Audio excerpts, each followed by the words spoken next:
to Unnati Trust Children Ministry.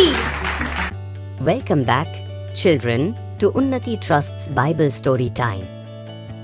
In part 1, we saw how God used Moses to rescue his people from slavery in Egypt and how he opened the Red Sea so they could walk to freedom. What an amazing miracle that was! Now let's continue the journey. The Israelites were no longer in Egypt, but they were not yet in the Promised Land. They had to travel through a huge desert called the wilderness. It was hot, dry, and full of hard tests. But even in the wilderness, God was with them. Not long after crossing the Red Sea, the people got thirsty.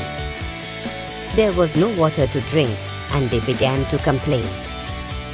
But God told Moses to strike a rock with his staff.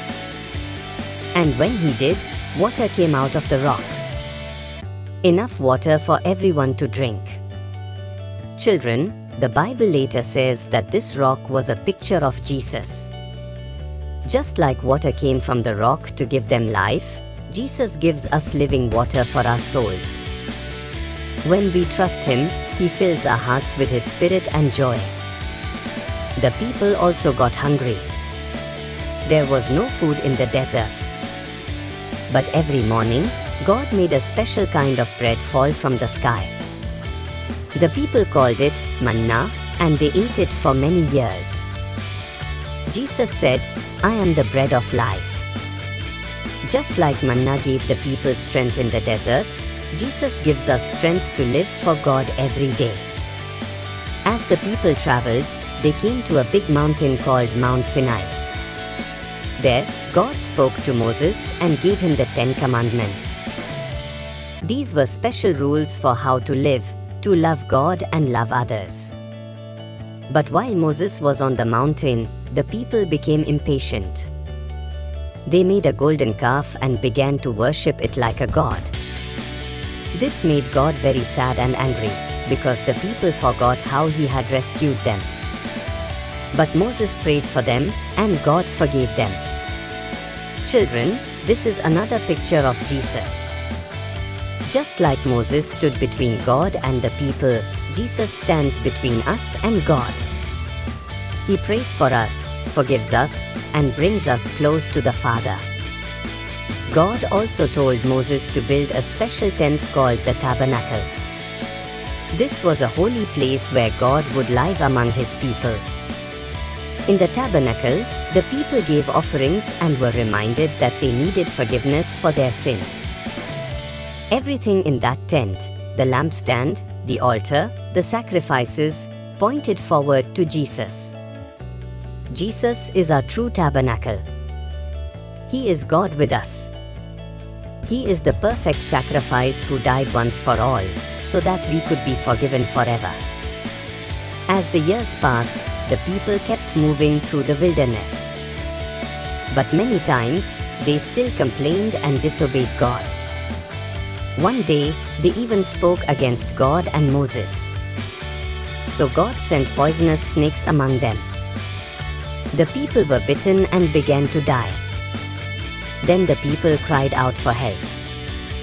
God told Moses to make a bronze snake and lift it up on a pole. Whoever looked at it would live. This may sound strange, but Jesus said that this was a picture of what He would do. He said, "Just as Moses lifted up the snake in the wilderness, so must the Son of Man be lifted up." Jesus was talking about the cross. He was lifted up so that everyone who looks to Him in faith will be saved and have eternal life. At last, after 40 years of wandering, the people came near the Promised Land.